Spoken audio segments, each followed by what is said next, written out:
What is vibing? This is Vish, and today I'll be responding to Sadhguru's video on 5 ways to cleanse your aura. I'm a meditation coach and have guided hundreds of people in their meditation journeys. If you have any questions as to how to start, or even want a one-on-one session with me, message me on Instagram @VishVibes or comment down below. Sadhguru is a mystic, yogi, and visionary who is enlightening the world. He has had a profound impact and influence on the spiritual journey of the self, and the self is truly grateful for him. The term aura itself, the self has heard about, and there are certain scientific implications for it as well, whether it's with the idea of pheromones or anything along those lines. And so this is going to be a very interesting video. Let's see what he has to say.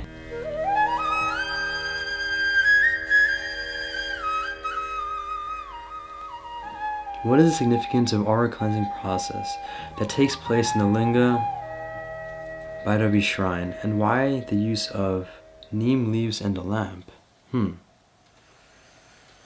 Aura is the subtle manifestation of everything that you are.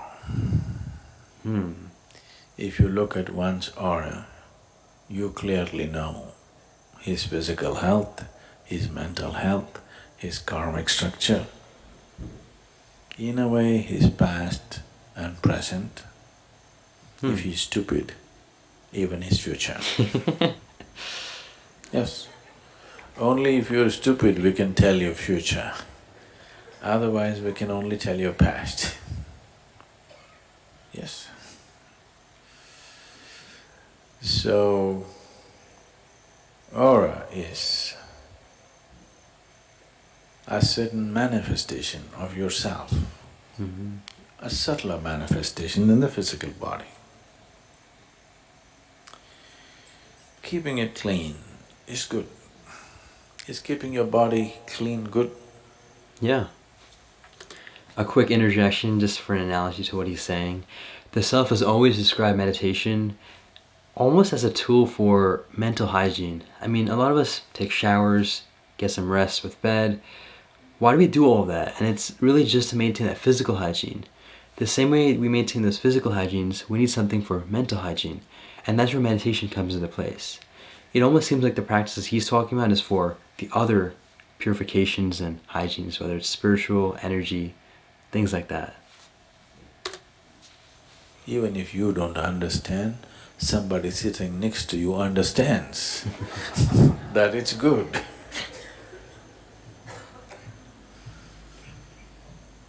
It's good to keep your body clean. It's good to keep your mind clean. It's good to keep everything that is you clean. Because I'm not trying to teach you sanitation. What I'm saying is, if we want to do something with anything, first thing is we purify. If you want to take anything to a higher possibility, first thing is to purify. Yes. Without purification, you cannot do anything better than the way it is right now. So, purifying your body and your mind, for this we've taught you many methods, practices, food, this, that, so many aspects to keep your body and mind clean. Aura is a manifestation, it's not a presence by itself. But if you're doing sadhana and if you're improving your system, what you manifested yesterday or what you manifested 10 years ago… By the way, sadhana refers to meditation. May be still hanging around you and not allowing you to become what you want to be. So that can be cleansed. Have you noticed that when you have a shower or a bath, as we say in India, which is not a dip but pouring of water over your body, when you let water go over you, you're not just cleaning the physical self, that is, you're not just cleaning the skin. Something else also gets cleaned. Let's say you're feeling very angry, agitated, and all kinds of things happening within you, you just go have a shower and come out, you feel all the nonsense kind of washed off. So, a shower is not just about cleaning the skin of your body. You can cleanse the aura to some extent because… Okay, that is very interesting. The self can definitely relate to what he's saying. A huge part of spirituality the self has learned is all about experience and you experiencing it yourself. And so the self can very much relate to what he's saying. The self does take a lot of cold showers these days, and there are so many times where the body's just feeling tired and lethargic, whatever it might be, and I have all these sorts of feelings and thoughts. The moment the shower is done, it's all cleansed. And so the self can very much agree with this. However, to point out just a question, I don't know how credible what he's saying is in the scientific literature, and if there is really some sort of deeper cleansing that is occurring. Because at the end, science is all about replication, evidence that can be replicated, whereas spirituality, from the experience of the self, is really about your experience. And so that's why it's a bit hard to replicate. And so, just a question to think about. What you call as body is a manifestation or a play of fire elements. So you can give yourself a water bath. You can similarly give yourself a wind bath. You must see this. Suppose there's a gentle breeze flowing, you just went and stood like this. Suppose you wear thin clothes and simply stand like this. After some time you feel… Have you noticed that? Have you noticed this? You feel so clean and you want to feel like transparent and you want to fly away. Wind can do that. It should be just at the right velocity and feel and temperature and everything. If it's right, you will see wind just cleanses you. Right. Wind bath. We can also give you a mud bath. You know, if you go to the rejuvenation center, they're giving you a mud bath. Similarly, we can give you a fire bath. I don't feel about that. So what's being done in the temple is a fire bath because, you know, she's Bhairavi.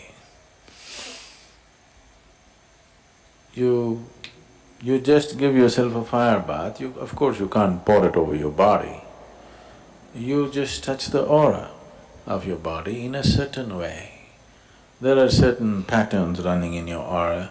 Along the tracks, you run the fire, you will see suddenly you'll feel bright and clear.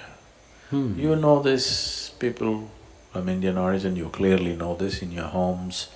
Your grandmothers were taking off drishti for you, or a cleansing. Maybe some of your grandmothers knew how exactly to do it. Some of them didn't know, with ignorance they did simply something. If it's properly done, it'll work wonderfully well. If it's simply done somehow, still works partially. Any number of times people might have noticed, children are sick, they just do little fire bath, suddenly they're fine. Have you noticed this? To be honest, I have not. Because it's just a fire bath and it does things to the system. So, what is being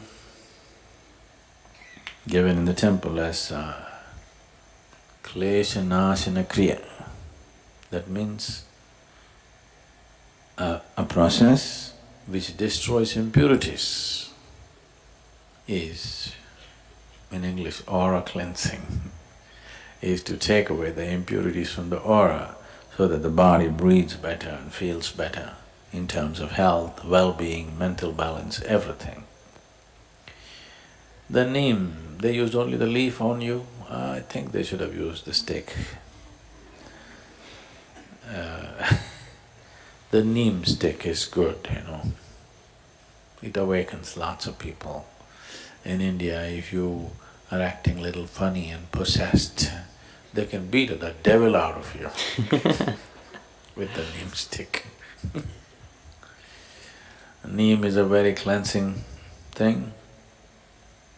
If you're eating the morning ball, you know your stomach will be clean. If you have any kind of infection stuff in this country, they would always put you on a bed of neem leaf because it's a great cleanser of the system and a great energizer. So, the leaf has tremendous medicinal properties and very strong pranic reverberations and it's bitter enough to get the devil out of you. Wow, that was a very beautifully explained video. It was focused on the aura, but it seems like Sadhguru did eventually go on to talk about general purification for the body, for the mind, for the emotions, and for the energy. A lot of these things that he talks about, it's important to understand, can't really be explained by the logical mind. And as he said in other videos, the mind tends to operate in a very intellect-based tool, which means it acts like a scissor and all it does is dissect and break things down. And if you look at the engineering of the world and a lot of the scientific problems that we have today, that is one of the best methods to go about solving any problem. However, just because it is a useful tool doesn't mean it's the only tool that we can use to operate on everything. And so as he says, imagine trying to stitch with scissors that just cut. It's gonna be a mess. And so that is why it is important to value the other tools that we have beyond just the intellect. And with the value comes purification and cleansing. It is very neat the way you describe the showering, whether it's through the mud, the air, the water, all these other methods of purification for the body. And from what he describes, it's beyond just the body, it's a purification for the whole system. The self can't really back this all up, whether it's the science of the water and the fire, and whether there's scientific proof for it. However, the self can relate with a lot of the things he said, and from personal experience say that it has felt its benefits. And just in general, whether it's your room being messy and your clothes being thrown outside, and it can be a very unconscious thing that's eventually going to lead to a lot of clutter in the mind. And indirectly, you will notice that once you have things nice and neatly put, whether it's just doing your bed, your clothes nicely folded, you will have a clear mind. And maybe it is a purification he's talking about, or maybe it's just the natural momentum that you have, which is cleaning everything up. And so, regardless of what it is, it works. And it's not gonna hurt to shower, it's not gonna hurt to keep things clean. So, whether you believe in this or not, or trust in it or not, let's just all be clean. Thank you so much for watching this video and the response to Sadhguru's video on 5 tools to cleanse your aura. Take this joyfully, stay conscious, and make it a great day.